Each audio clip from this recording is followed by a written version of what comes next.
Hello students, you are welcome to view our videos in the YouTube channel Sivasakti Annamalai.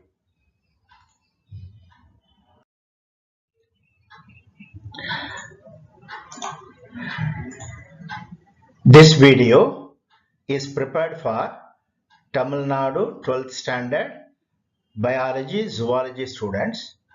In your book, Unit 3, Chapter 7 deals with human health and diseases. அதில் protozoan diseases அப்படின்னு இருக்கு.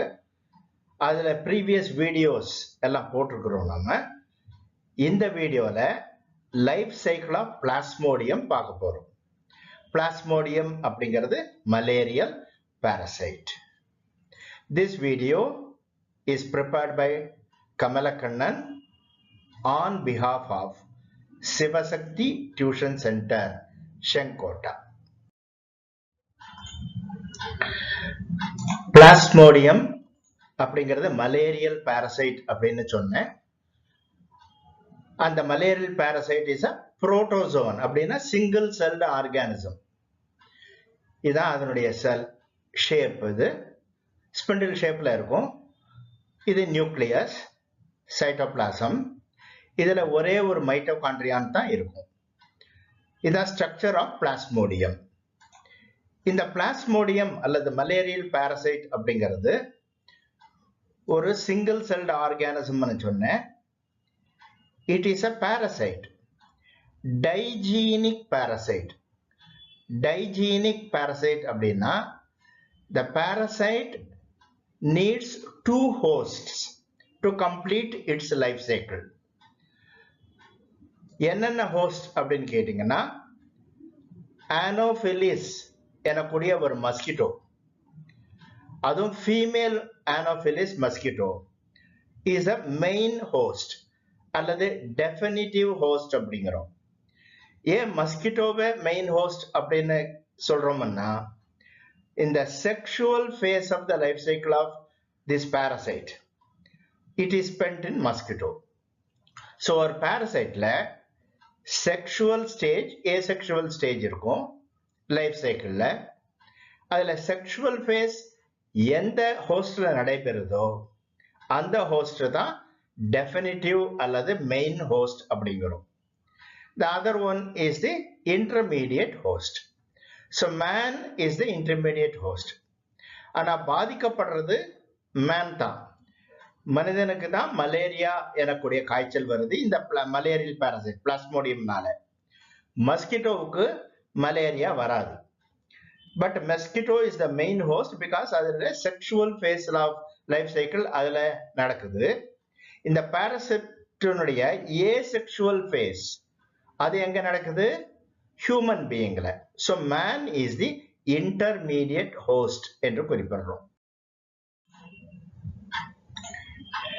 இப்பதான் சொன்னேன், Plasmodium அல்லது malarial parasite requires two host. ஒன்னு வந்து human being, அதுல asexual phase of the parasite நடக்குது. Man therefore is the intermediate host. This life cycle, this phase of the life cycle, asexual phase, alternates with the sexual phase. இந்த sexual phase of the parasite எங்க நடக்குது? மஸ்கிட்டோல. என்ன mosquito? Anopheles mosquito. அதுலயும் female Anopheles mosquito. ஏன்னா female Anopheles mosquito, female mosquito மட்டும்தான் ரத்தத்தை உரியுது. ஏன் அது மேல் அப்ப என்ன சாப்பிடும் அப்படின்னு கேட்டீங்கன்னா, மேல் மஸ்கிட்டோஸ் எல்லாம் பிளான்ட் சாப்பை தான் உறிஞ்சி சாப்பிடும். ஃபீமேல் மஸ்கிட்டோ மாத்திரம் எதுக்கு ரத்தத்தை உரியுது அப்படின்னு கேட்டா, ஃபீமேல்ல மஸ்கிட்டோல எக் டெவலப்மெண்ட் இருக்கு இல்லையா, அந்த எக் டெவலப்மெண்ட்டுக்கு பிளட் புரோட்டீன் தேவைப்படுது. அதனாலதான் female Anopheles mosquito sucks the blood and sexual phase of the parasite occurs in this female anopheles mosquito. So அதனால்தான் மஸ்கிட்டோவை டெஃபினிட்டிவ் அல்லது மெயின் ஹோஸ்ட் என்று குறிப்பிடுறோம். இப்போ இங்க நீங்க பார்க்கிறது வந்து ஒரு ஸ்டாக்னன்ட் வாட்டர். இந்த ஸ்டாக்னன்ட் வாட்டர் தேங்கியுள்ள தண்ணீர், அசுத்தமான தண்ணீர். அதுல நிறைய மஸ்கிட்டோ லார்வேயை பார்க்கலாம். ஸோ இந்த மஸ்கிட்டோ லார்வே, பியூப்பே இதெல்லாம் ஸ்டாக்னன்ட் வாட்டர்ல இருக்கும். அதிலிருந்து பியூப்பே மோல்ட் ஆகி அதுக்கப்புறம் மஸ்கிட்டோஸ், அடல்ட் மஸ்கிட்டோஸ் வரும். இந்த அடல்ட் மஸ்கிட்டோஸ்ல ஃபீமேல் ஆனோஃபிலிஸ் மஸ்கிட்டோ இருக்கு இல்லையா, அது போய் மனித ரத்தத்தை உரியுது. இப்படி கடிக்கும் போது அது கடிக்கிறதுக்காக இது ஒரு ப்ரபோசிஸ் இருக்கு இதுக்கு, மஸ்கிட்டோவுக்கு. இத ஸ்கின் வழியா ரத்த குழாய்க்குள்ள சொருகி ரத்தத்தை உரியுது. அப்படி ரத்தம் உரியும் போது அந்த ரத்தம் உறையாம இருக்கிறதுக்காக இந்த மஸ்கிட்டோ சலைவரி கிளாண்ட்ல இருந்து சலைவாவை இன்ஜெக்ட் பண்ணிடும். ஸோ அந்த சலைவா உள்ள போகும்போது இந்த ஃபீமேல் ஆனோஃபிலிஸ் மஸ்கிட்டோ ஏற்கனவே பாரசைட்டை கொண்டு இருந்தால், அதனுடைய சலைவரி கிளாண்ட்ஸ்ல கொண்டு இருந்தால், அது வந்து ரத்தத்தை உரியும் போது பிளட்டுக்குள்ள போகுது. ஸோ பிளட் வெசலுக்குள்ள போயிடுது. ஸோ மஸ்கிட்டோ ரத்தத்தை உரியுது, அதே சமயத்துல சலைவாவை இன்ஜெக்ட் பண்ணுது. எதற்காக? அந்த ரத்தம் உறையாம இருக்கிறதுக்காக. ஸோ அப்ப என்ன செய்யும்? சலைவரி கிளாண்ட்ல இருக்கக்கூடிய இந்த பாரசைட் அது இந்த இரத்த குழாய்க்குள்ள செலுத்தப்படுது.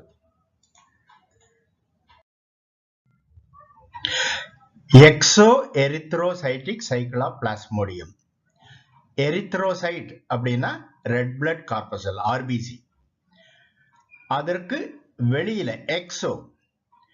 அப்ப ஆர்பிசிக்கு வெளியில இந்த எக்ஸோ எரித்ரோசைட்டிக் சைக்கிள் எங்க நடக்குது அப்படின்னா ஹியூமன் லிவர்ல நடக்குது. அதாவது ஏற்கனவே குறிப்பிட்டேன், மஸ்கிட்டோ கடிக்கும் போது அந்த ப்ரொபோசிஸ் வழியாக ரத்தத்துக்குள்ள இந்த பாரசைட்ஸ் வந்து சேருது. இந்த ஸ்டேஜ் ஆஃப் பாரசைட்டுக்கு ஸ்போரோசோயிட்ஸ் அப்படின்னு பெயர். ஸ்போரோசோயிட்ஸ் எங்கிருந்து வந்திருக்கு? இந்த ரத்த நாளங்களுக்குள்ள மஸ்கிட்டோ கடிக்கும் போது, ரத்தத்தை உறிஞ்சும் போது மஸ்கிட்டோனுடைய சலைவரி கிளாண்ட்ல இந்த ஸ்போரோசோயிட்ஸ் இருக்கு. அது ரத்த நாளங்களுக்குள்ள செலுத்தப்படுது. இப்ப இது ரத்தத்துக்குள்ள, ஹியூமன் பிளட்டுக்குள்ள வந்த ஸ்போரோசோயிட்ஸ் நேரா பிளட் வெசல் மூலமாக லிவரை வந்து அடையுது. சோ இங்க பார்க்கலாம், இந்த ஸ்போரோசோயிட் இப்போ இந்த பிளட் வழியாக லிவர் செல்ல வந்து அடைஞ்சிருக்கு. நம்ம ஒரு ரெப்ரசன்டேஷனுக்காக ஒரு ஸ்போரோசோயிட்டை காமிச்சிருக்கோம், அவ்வளவுதான். Hundreds of such sporozoites pass through the blood vessel and reach the liver. லிவர்ல இங்க காமிச்சிருக்கிறது செக்ஷன் ஆஃப் லிவர். இதெல்லாம் லிவர் செல்ஸ். அந்த லிவர் செல்லுக்குள்ள ஒரு ஸ்போரோசோயிட் நம்ம இங்க காமிச்சிருக்கிறோம், அவ்வளவுதான். இத மாதிரி hundreds of sporozoites லிவர் செல்ஸுக்கு வந்து அடையுது. ஒரு லிவர் செல்ல என்லார்ஜ் பண்ணி இங்க காமிச்சிருக்கு. இது ஒரு லிவர் செல்ல என்லார்ஜ் பண்ணிருக்கு. இது சைட்டோபிளாசம், இது நியூக்ளியஸ். இப்ப இந்த ஸ்போரோசோயிட் ஆனது லிவர் செல்லுக்குள்ள நுழையுது. நுழைஞ்சு it undergoes what is known as schizogony. Schizogony, schizona பிளவுபடுதல் அர்த்தம். Schizogony is the asexual phase in the life cycle of Plasmodium. இந்த schizogonyக்கு exoerythrocytic schizogony அப்படின்னு பெயர். இந்த ஸ்போரோசோயிட் உள்ள நுழைஞ்ச பிறகு ஸ்பெரிக்கலா மாறுது. சோ இப்படி ஸ்பிண்டில் ஷேப்ல நுழையுது, அப்புறம் ஸ்பெரிக்கலா மாறுது. ஸ்பெரிக்கலா மாறினா இதுக்கு ஸ்கிசாண்ட் அப்படின்னு பெயர். This schizont undergoes what is called schizogony. Schizogony தான் asexual phase in the life cycle of Plasmodium. இந்த ஸ்கிசோகோனி அப்படின்னா என்ன அர்த்தம்னா இந்த ஒரு நியூக்ளியஸ் 1 2 2 4 4 8ன்னு மல்டிப்ளை ஆகுது. மல்டிப்ளை ஆன பிறகு எவ்வளவு நியூக்ளியர் பிட்ஸ் இருக்கோ அவ்வளவு பிட்ஸா இந்த சைட்டோபிளாசமும் டிவைட் ஆகுது. And each bit of cytoplasm surrounds a nucleus. So as a result, several cells are formed. And ஒவ்வொரு செல்லும் இப்போ ஸ்பிண்டில் ஷேப்பா மாறுது. ஸ்பெரிக்கலா இருக்கக்கூடியது ஸ்பிண்டில் ஷேப்பா மாறுது. இதற்கு மீரோசோயிட்ஸ் அப்படின்னு பெயர். இப்ப நிறைய நம்ம ஒரு செல்ல காமிச்சிருக்கோம், ஒரு ஸ்போரோசோயிட்டை காமிச்சிருக்கோம். இது மாதிரி நிறைய ஸ்போரோசோயிட்ஸ் ஒவ்வொரு செல்லையும் வந்த பிறகு இந்த லிவர் செல் ரப்சர் ஆயிடுது. அப்படி ரப்சர் ஆச்சுன்னா இந்த மீரோசோயிட்ஸ் எல்லாம் லிபரேட் ஆகுது from the ruptured liver cell. Each merozoite enters into the blood vessel again. blood vesselக்கு வந்து RBC குள்ள நுழையுது. ஸோ என்ன ஆகுது, இந்த ரப்சர்டு லிவர் செல்லில் இருந்து மீரோசோயிட்ஸ் லிபரேட் ஆகி ஒவ்வொரு மீரோசோயிட்டும் இரத்த குழாய்க்கு வந்து அதுக்கு உள்ள இருக்கக்கூடிய ஆர்பிசிக்குள்ள நுழையுது. ஸோ ஆர்பிசியில இப்போ இந்த லைஃப் சைக்கிள் கண்டினியூஸ். அதற்கு எரித்ரோசைட்டிக் சைக்கிள் அப்படின்னு பெயர். அதை அடுத்த ஸ்லைட்ல பார்ப்போம். இப்ப எரித்ரோசைட்டிக் சைக்கிள், எரித்ரோசைட் அப்படின்னா ரெட் பிளட் கார்பசல் ஆர்பிசி அப்படின்னு சொன்னேன்.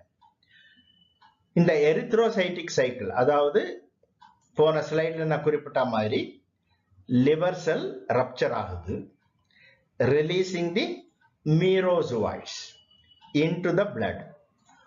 ஒவ்வொரு மீரோசோயிட்டும் ஒரு ஆர்பிசிக்குள்ள நுழையுது, ரெட் பிளட் செல்லுக்குள்ள போகுது இப்போ. So this is the beginning of erythrocytic cycle. இந்த மீரோசோயிட் ஒவ்வொன்றும் ஒவ்வொரு ஆர்பிசிக்குள்ள நுழைஞ்சிருதுன்னு சொன்னேன். இந்த ஆர்பிசியில நுழைந்த பிறகு இது மறுபடியும் ஸ்பெரிக்கலா மாறுது. இந்த ஸ்டேஜுக்கு ட்ரோபோசோயிட்னு பெயர். ஸோ மஸ்கிட்டோ வந்து ஸ்போரோசோயிட்டா ரத்தத்துக்குள்ள நுழைஞ்சு லிவர் செல்ஸ்ல மீரோசோயிட்ஸா மாறி மீரோசோயிட் இப்போ ஆர்பிசிக்குள்ள என்னவா மாறுது, ட்ரோபோசோயிட்டா மாறுது. இது அந்த ஹீமோகுளோபின் இருக்கு இல்லையா ஆர்பிசி, அதை உணவா உட்கொண்டு வளர்ந்துடும், பெருசாயிடும். இப்படி பெருசாகி ஒரு வேக்யூல் ஃபார்ம் ஆகுது. இந்த வேக்யூல் இப்ப மைக்ரோஸ்கோப்ல பார்க்கும்போது இது ஏதோ ஒரு ரிங் மாதிரி தெரியுது. இத சிக்னட் ரிங் ஸ்டேஜ்னு சொல்றோம். சிக்னட் ரிங் அப்படின்னா சில பேர் மோதிரத்துல அந்த இனிஷியலை போட்டிருப்பாங்க, ஆர் எஸ் ஏதாவது ஒரு இனிஷியலை போட்டிருப்பாங்க பாருங்க, அத மாதிரி தெரியுதான் இது. அதனால சிக்னட் ரிங் அப்படின்னு பேர் வச்சாங்க. பிறகு இந்த வேக்யூல் மறைஞ்சு மறுபடியும் இது ஸ்பெரிக்கலா மாறி அப்புறம் ஒரு சூடோபோடியம் மாதிரி ஃபார்ம் ஆகி அமீபாய்ட் ஸ்டேஜை அடையுது. இதற்கு அமீபா ஸ்டேஜ்னு பெயர். இந்த அமீபா ஸ்டேஜில் இருந்து இப்போ இந்த சூடோபோடியல் எக்ஸ்டென்ஷன் எல்லாம் மறைஞ்சு திரும்ப இது ஸ்பெரிக்கலா மாறும். ஸ்பெரிக்கலா மாறி இந்த ஒவ்வொரு நியூக்ளியஸும் டிவைட் ஆகுது. 1 2 2 4 4 8ன்னு டிவைட் ஆயிடும். ஸோ இந்த மல்டிப்ளிகேஷனுக்கு என்ன சொன்னேன், லிவர் செல்ல டிஸ்கிரைப் பண்ணும்போது ஸ்கிசாண்ட் ஸ்கிசோகோனி அப்படின்னு சொன்னேன் இல்லையா, அதே தான். ஸோ இந்த ஏசெக்சுவல் மல்டிப்ளிகேஷன் நடக்குது ஸ்கிசோகோனி. அங்க எக்ஸோ எரித்ரோசைட்டிக் ஸ்கிசோகோனி லிவர் செல்ல, இது எரித்ரோசைட்டிக் ஸ்கிசோகோனி ரெட் பிளட் செல்லுக்குள்ள. இப்போ ஒவ்வொரு நியூக்ளியஸை சுத்திலும் இந்த ஒவ்வொரு சைட்டோபிளாஸ்மிக் பிட் சரவுண்ட் ஆகும். இப்ப இது மறுபடியும் இது மீரோசோயிட்ஸ் என்று அழைக்கப்படும். இந்த மீரோசோயிட்ஸ் நிறைய டெவலப் ஆன பிறகு அந்த ஆர்பிசியில இடம் இருக்காது, ஆர்பிசி ரப்சர் ஆயிடுது. இப்படி ரப்சர் ஆகி இந்த மீரோசோவாய்ட்ஸ் லிபரேட் ஆகுது எங்க ரத்தத்துக்குள்ள. ஸோ இந்த ஆர்பிசி ரப்சர் ஆகும்போது இதோட சேர்ந்து haemozoin and other toxic materials release ஆகுது. எதுல? அந்த மனிதனுடைய ரத்த பிளாஸ்மால. அப்படி ஆர்பிசி ரப்சர் ஆகி ரிலீஸ் ஆகுது இல்லையா இந்த டாக்ஸிக் வேஸ்ட், அந்த டைம்ல தான் அவனுக்கு அந்த குளிர் காய்ச்சல் ஏற்படுது. உடம்பு விடவிட நடுங்குது, குளிர்ல மாதிரி டெம்பரேச்சர் ஹையா போகுது. அது that coincides with the rupture of this RBC. இப்போ ரிலீஸ் ஆன ஒவ்வொரு மீரோசோவாய்ட்டும் என்ன பண்ணுதுன்னா ஒரு ஃப்ரெஷ் ஆர்பிசிக்குள்ள நுழையுது, இன்னொரு ஆர்பிசியில நுழைஞ்சிடுது. இப்போ சைக்கிள் கண்டினியூஸ். இந்த ஒரு எரித்ரோசைட்டிக் சைக்கிளுக்கு 24 மணி நேரத்துல முடியலாம், 48 மணி நேரம் எடுக்கலாம், அல்லது 72 மணி நேரம் எடுக்கலாம், depending upon the species of Plasmodium. So அதை பொறுத்து தான் அந்த குளிர் காய்ச்சல் அப்படிங்கிறது ரெக்கரண்டா 24 மணி நேரமோ 48 மணி நேரமோ 72 மணி நேரமோ depending upon the species of Plasmodium நடக்கும். That coincides with the rupture of this RBC. இப்போ இப்படியே இது ஒவ்வொரு ஆர்பிசியா தாக்கி இந்த சைக்கிள் நடந்துகிட்டு இருந்ததுன்னா என்ன ஆகும்? அந்த ஆர்பிசி, அந்த மனிதனுடைய ஆர்பிசி பூரா டெஸ்ட்ராய் ஆயிடும், மனிதன் இறந்து போயிடுவான். அதோட இந்த பாராசைட்டும் போயிடும் இல்லையா? இந்த parasite should continue it's life cycle. அதனால இந்த பாராசைட்ல ஒவ்வொரு மீரோசோவாய்ட்டும் ஆர்பிசிக்குள்ள நுழையாம கேமிட்டோசைட்டாக உருவாகுது. இது மைக்ரோ கேமிட்டோசைட் பெயர். சில வகை மீரோசோவாய்ட்ஸ் மேக்ரோ கேமிட்டோசைட்ஸாக மாறும். ஸோ எல்லாமே ஆர்பிசில லைஃப் சைக்கிளை கண்டினியூ பண்றது இல்லை, மைக்ரோ கேமிட்டோசைட்டாகவும் மேக்ரோ கேமிட்டோசைட்டாகவும் சில மீரோசோவாய்ட்ஸ் உருமாறுது. இப்போ this life cycle continues in the female Anopheles mosquito. அத அடுத்த ஸ்லைட்ல பார்ப்போம். இது alimentary canal of mosquito. இது ஒரு diagrammatic sketch. இதை எதற்காக வரைஞ்சிருக்கேன் அப்படின்னு கேட்டீங்கன்னா, இது proboscis, அப்புறம் இது pharynx, esophagus, அப்புறம் midgut. இந்த பகுதி வரைக்கும் இது foregut, இது salivary glands, இது midgut, பிறகு hindgut. midgutக்கும் hindgutக்கும் உள்ள அந்த ஜங்ஷன்ல தான் மல்பிஜியன் டியூபியூல்ஸ் அப்படிங்கிறது இருக்கும். இப்போ காக்ரோச்ல நீங்க படிச்சிருப்பீங்க கிராப் அப்படின்னு. ஸோ pharynx, esophagus, அப்புறம் கிராப், அப்புறம் தான் இந்த மாதிரி midgut எல்லாம் வரும். இதுல கிராப் அப்படிங்கிற பகுதி இருக்காது. It is represented by the diverticula. So ரத்தம் உறிஞ்சப்படக்கூடிய ரத்தம் எங்க போகுது? pharynx, esophagus வழியா மிட்கட்ல அடையுது. ஸோ இந்த மிட்கட்லையும், இந்த மஸ்கிட்டோவுடைய மிட்கட்லையும் salivary glandsலையும் further life cycle of the plasmodium continues. அதனால நாம இதை மட்டுமே என்லார்ஜ் பண்ணி இப்ப காமிக்க போறோம் அடுத்த ஸ்லைட்ல. லைஃப் சைக்கிள் ஆஃப் பிளாஸ்மோடியம் இந்த மஸ்கிட்டோ Anopheles, அதுவும் ஃபீமேல் Anopheles மஸ்கிட்டோ. இந்த ஃபீமேல் Anopheles மஸ்கிட்டோ மலேரியானால பாதிக்கப்பட்ட ஒரு மனிதனுடைய ரத்தத்தை உரியும் போது இந்த பிளட்டோட சேர்ந்து ஆர்பிசியில் இருக்கக்கூடிய மீரோசோவாய்ட்ஸ், மைக்ரோகேமிட்டோசைட்ஸ், மேக்ரோகேமிட்டோசைட்ஸ் எல்லாமே மிட்கட்டை அடையுது. இந்த மிட்கட்ல அந்த மைக்ரோகேமிட்டோசைட்ஸ், மேக்ரோகேமிட்டோசைட்ஸை தவிர மற்றதெல்லாம் டைஜஸ்ட் ஆயிடும். அப்போ வாட் ஹேப்பன்ஸ் டு த மேக்ரோகேமிட்டோசைட்? இந்த மேக்ரோகேமிட்டோசைட் ஆனது இப்போ மேக்ரோகேமீட்டாக மாறுது. இதுக்கும் என்ன வித்தியாசம்னு கேட்டீங்கன்னா, மேக்ரோகேமீட் is ready for fertilization. இப்போ மைக்ரோகேமெட்டோசைட், இந்த மைக்ரோகேமெட்டோசைட்ஸ் எல்லாம் இந்த மிட்கட்டுக்கு வந்த பிறகு each microgametocyte undergoes a process of exflagellation அப்படின்னு குறிப்பிடுறோம். அப்படின்னா என்ன, இந்த நியூக்ளியஸ் இருக்கு இல்லையா, மைக்ரோகேமெட்டோசைட்டினுடைய நியூக்ளியஸ் 1 2 2 4 4 8ன்னு மல்டிப்ளை ஆகுது. அதே மாதிரி சைட்டோபிளாஸ்மும் டிவைட் ஆகி பல செல்களை உருவாக்குது. அந்த ஒவ்வொரு செல்லும் இப்படி ஸ்பிண்டில் ஷேப்ல இல்லை, ஃபிளஜெல்லா மாதிரி இருக்கிறதுனால எக்ஸ்ஃபிளாஜெலேஷன் சொன்னாங்க. ஃபிளஜெல்லா அப்படிங்கிறது பிளாஸ்மோடியத்தில் கிடையாது. பட் ஏன் அப்போ எக்ஸ்ஃபிளாஜெலேஷன் பெயர், இந்த ஃபிளஜெல்லா மாதிரி இருக்கு, அவ்வளவுதான். இது ஒவ்வொன்றும் ஒரு microgamete. Each microgamete goes and fertilizes one macrogamete.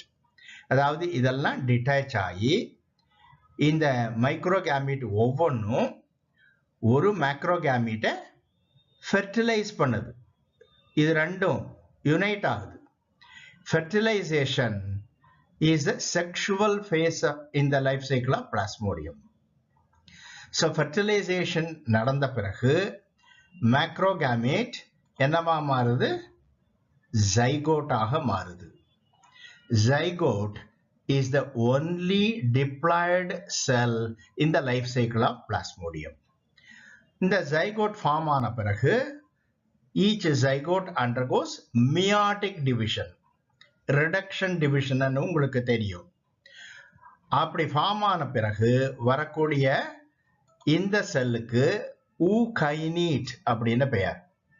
So zygote undergoes meiotic division to form ookinetes. ஊ அப்படின்னா எக், ஏன்னா எக்ல இருந்து ஃபார்ம் ஆயிருக்கு. கைனசிஸ் அப்படின்னா மூவ்மெண்ட், இதுக்கு மூவ்மெண்ட் கிடையாது ஜைகோட்டுக்கு, பட் இந்த ஊகைனீட்டுக்கு மூவ்மெண்ட் உண்டு. இது இந்த மிட்கட் வாலை தொலைச்சிக்கிட்டு மிட்கட் சர்ஃபேஸுக்கு வந்துடுது. அதாவது மிட்கட்டுக்குள்ள இருந்து மிட்கட் வாலை தொலைச்சிட்டு வந்து இது ஹீமோலிம்ஃப்னு சொல்றோம். Blood of mosquito, blood of mosquito, haemolymph அப்படிங்கிறது கலர்லெஸ், இதுக்குள்ள வந்து சேருது. எது, ஊகைனீட்ஸ். ஊகைனீட்ஸ் இங்க வந்த பிறகு இந்த சர்ஃபேஸ் ஆஃப் மிட்கட் இருக்கு இல்லையா, அங்க போய் அட்டாச் ஆகிக்குது. அதை சுற்றிலும் ஒரு ஹார்டு கவரிங் சிஸ்ட ஃபார்ம் பண்ணிக்குது. இப்போ ஊகைனீட் ஹஸ் பிகம் அன் ஊசிஸ்ட். இங்க ஒரு ஊசிஸ்ட காமிச்சிருக்கேன். இது மாதிரி ஹண்ட்ரட்ஸ் ஆஃப் ஊசிஸ்ட இந்த இன்ஃபெக்டட் மஸ்கிட்டோனுடைய மிட்கட் சர்ஃபேஸ்ல பார்க்கலாம். ஸோ ஒரு ஊசிஸ்ட் இங்க காமிச்சிருக்கு. Each oocyst now undergoes what is known as sporogony. Sporogony is an asexual division. அதாவது ஒரு நியூக்ளியஸ் மல்டிப்ளை ஆகுது, ஒவ்வொரு நியூக்ளியஸ் சுற்றிலும் சைட்டோபிளாஸ்மும் டிவைட் ஆகி சரவுண்ட் ஆகுது, resulting in the formation of several cells. இந்த ப்ராசஸ்க்கு என்ன பெயரு, ஸ்போரோகோனின்னு பெயர். இப்போ இந்த ஊசிஸ்ட் ரப்சர் ஆகுது. ரப்சர் ஆனோடனே இந்த ஸ்பெரிக்கலா இருக்கக்கூடிய இந்த செல்ஸ் எல்லாம் ஸ்பிண்டில் ஷேப்டு ஸ்போரோசுவாய்ட்ஸாக மாறுது. ஸ்போரோகோனி மூலமாக ஃபார்ம் ஆனதுனால இதெல்லாம் ஸ்போரோசுவாய்ட்ஸ். இந்த ஸ்போரோசுவாய்ட்ஸ் எல்லாம் இந்த ரப்சர்டு சிஸ்ட் இருக்கு பாருங்க, அதுல இருந்து லிபரேட் ஆகுது. எங்க லிபரேட் ஆகும், ஹீமோலிம்ஃபுக்குள்ள. இந்த ஹீமோலிம்ஃப் வழியாக இந்த ஸ்போரோசுவாய்ட்ஸ் எல்லாம் ஃபோர்கட்டுக்கு வந்து அந்த சலைவரி கிளாண்டுக்குள்ள நுழைஞ்சிடுது. Now this mosquito is ready to infect another man. அப்படின்னா என்ன அர்த்தம், இன்னொரு மனிதனை இது தாக்கும் போது, அவனை கடிச்சு ரத்தத்தை உரியும் போது இந்த ஸ்போரோசுவாய்ட்ஸ் எல்லாம் என்ன ஆகுது, அவனுடைய இரத்த குழாய்க்கு போய் சேருது. and the life cycle continues. இப்ப சொன்ன மாதிரி இந்த மஸ்கிட்டோ மனிதனை கடிக்கும் போது அந்த சலைவாவோட சேர்ந்து ஸ்போரோசுவாய்ட்ஸ் ரத்தத்துக்குள்ள செலுத்தப்படுது. இந்த ரத்தத்திலிருந்து இது லிவரை அடைஞ்சு அப்புறம் எக்ஸோ எரித்ரோசைட்டிக் சைக்கிள் இதெல்லாம் மனிதன்ல நடக்குது. So the life cycle continues. Measures to control malaria. மலேரியாவை கண்ட்ரோல் பண்ணணும்னா மஸ்கிட்டோவை நம்ம கண்ட்ரோல் பண்ணணும். மஸ்கிட்டோ பாப்புலேஷனை கண்ட்ரோல் பண்ணாலே மலேரியா கண்ட்ரோல் ஆயிடும். ஏன்னா மஸ்கிட்டோ இல்லாமல் அந்த மலேரியல் பாரசைட் ஒரு மனிதனிலிருந்து இன்னொரு மனிதனுக்கு பரவ முடியாது.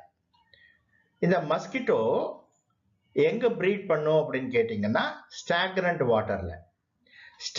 வாட்டர்ல அது எக்ஸை போட்டு அந்த எக்ஸ்ல இந்த லார்வே அப்புறம் பியூபே அதெல்லாம் ஃபார்ம் ஆகுது. ஸோ அக்வாட்டிக் லார்வே, இதெல்லாம் அக்வாட்டிக் லார்வே அண்ட் பியூபே இதெல்லாம் இந்த வால் மாதிரி நீட்டிட்டு இருக்கு பாருங்க, அது வழியா ஏரை பிரீத் பண்ணும். ஸோ தண்ணீர்ல கரைஞ்சிருக்கக்கூடிய ஆக்சிஜனை சுவாசிக்க முடியாது. These are air breathers but living in water. So இப்போ என்ன செய்யறாங்க, ஆயிலை இது மேல ஸ்ப்ரெட் பண்ணி விட்டுறாங்க. ஆயிலை ஸ்ப்ரே பண்ண என்ன ஆகும், ஆயில் தண்ணீர் மேல மிதக்கும். It cuts off the air and water. அப்போ இந்த மஸ்கிட்டோ லார்வே பியூபே இதெல்லாம் சுவாசிக்க முடியாம இறந்து போயிடும். So mosquito larvae breathe air from the surface of water. Spraying of oil on the surface of stagnant water prevent breathing air and thereby killing the larvae. இப்படி இந்த municipal workers, corporation workers எல்லாம் இந்த மாதிரி spray பண்றத நீங்க பார்த்திருக்கலாம். Stagnant water மேல அப்படியே ஆயிலை தெளிச்சுட்டே போவாங்க. This is one of the measures to control malaria. இன்னொன்னு என்ன, நாம மஸ்கிட்டோ நெட்டை போட்டு அதுக்கு உள்ள தூங்குறது. ஸோ மஸ்கிட்டோ நம்ம கடிக்க முடியாம இருக்கும். So sleeping within mosquito net avoids mosquito bites. இன்னொரு வழி என்ன, covering the windows with wire gauze. It prevents the entry of mosquitoes into house. Mosquitoes வீட்டுக்குள்ள வராம தடுக்கிறதுக்கு இந்த ஜன்னல் பூரா நெட்டை போட்டு கவர் பண்றது, வயர் காஸ் அப்படிங்கிறது. இப்படி நெட்டை கவர் பண்ணிட்டா மஸ்கிட்டோ உள்ள நுழைய முடியாது, நம்ம கடிக்க முடியாது. இப்படி பாதுகாத்துக்கலாம். இன்னொரு வழி என்னன்னா, இந்த மாதிரி ஸ்டாக்னன்ட் வாட்டருக்குள்ள மஸ்கிட்டோ ஈட்டிங் ஃபிஷஸ் இருக்கு. அதாவது மஸ்கிட்டோ லார்வேவை உணவாக உட்கொள்ளக்கூடிய ஃபிஷ்ஷுக்கு கம்பூசியான்னு பேர். இது மஸ்கிட்டோ ஃபிஷ்ஷனை குறிப்பிடுறாங்க. இந்த கம்பூசியாவை நிறைய இந்த மாதிரி ஸ்டாக்னன்ட் வாட்டருக்குள்ள வளர்த்து விட்டோம்னா, இதுதான் கம்பூசியா ஃபிஷ். அது விட்டோம்னா இது இந்த லார்வே பியூப்பை எல்லாம் சாப்பிட்டுடும். அப்படி சாப்பிட்டதுன்னா மஸ்கிட்டோ லார்வேனுடைய அந்த பாப்புலேஷன் குறைஞ்சா மஸ்கிட்டோ பாப்புலேஷன் குறையுது, மலேரியா இன்சிடென்ஸும் குறையுது. These are measures to control malaria. இது மட்டுமல்ல,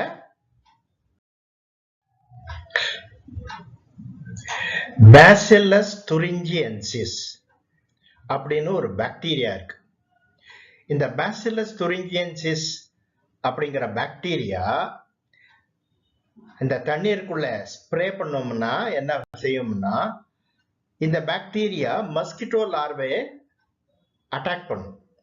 அப்போ மஸ்கிட்டோ லார்வே இறந்து போயிடும்.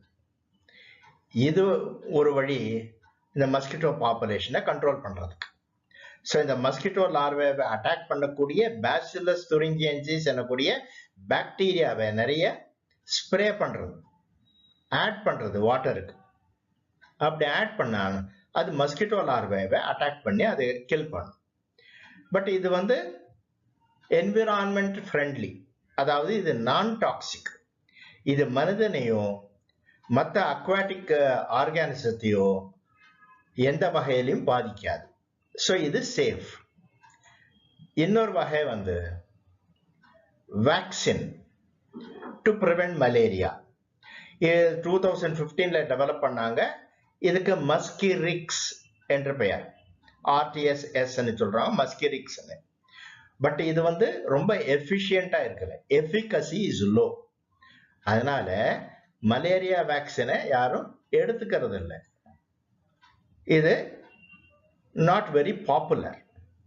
ஸ்ப்ரேயிங் டிடிடி, இனிஷியல் ஸ்டேஜில் டிடிடி அப்படிங்கிறது ஒரு பெஸ்டிசைட். அந்த டிடிடியை ஸ்ப்ரே பண்ணோடனே மஸ்கிட்டோலாம் நிறைய இறந்து போச்சு. ஸோ ஒரு சக்சஸ்ஃபுல் மெஷரா இதை பார்த்தாங்க. பட் என்னாச்சுன்னா சூனர் இந்த மஸ்கிட்டோ மியூட்டன்ட் மஸ்கிட்டோஸ் டெவலப் ஆகி they become resistance to this pesticide. So spray பண்ணாலும் இறக்காது இந்த மியூட்டன்ட் மஸ்கிட்டோஸ். அதனால டிடிடியை ஸ்ப்ரே பண்றதை விட்டுட்டாங்க. இன்னொன்னு என்னன்னா இந்த பேசிலஸ் துரிஞ்சியன்சிஸ் மாதிரி எல்லாமே DDT is harmful to man. ஏன்னா இந்த டிடிடி ஸ்ப்ரே பண்ணா மஸ்கிட்டோ இறப்பது மட்டும் இல்லாம இது தண்ணீர்ல தங்கி அது வழியா பிளான்ட்டுக்குள்ள போய் பிளான்ட்லயும் அது டீடாக்சிஃபை ஆகாம அந்த பிளான்ட் ஈட்டிங் அனிமல்ஸ் அப்புறம் மேன் இவங்களுக்கு டிடிடி போய் சேருது. இது உடல் நலத்தை பாதிக்குது. அதனால இப்போ டிடிடி போன்ற பெஸ்டிசைடை மஸ்கிட்டோ கண்ட்ரோலுக்கு பயன்படுத்துவது இல்லை. Please subscribe our channel. Subscribe அப்படின்னு இந்த வீடியோவுக்கு கீழே பார்ப்பீங்க, அதை கிளிக் பண்ணுங்க, சப்ஸ்கிரைப் பண்ணுங்க.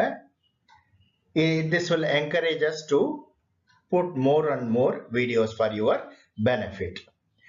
எங்க சேனலுக்கு பேரு சிவசக்தி அண்ணாமலை.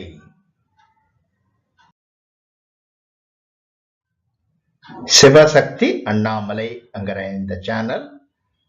ஸோ இந்த வீடியோ உங்களுக்கு பிடிச்சிருந்தா லைக் பண்ணுங்க, கமெண்ட்ஸ் இருந்ததுன்னா கமெண்ட்ஸ்ல எழுதி அனுப்புங்க. உங்களுக்கு எதுவும் டவுட்ஸ் இருந்தாலும் அந்த கமெண்ட்ஸ்ல போட்டீங்கன்னா நாங்க ஆன்சர் பண்றோம். Thank you viewers. Thank you for watching this video. We will meet in the next video.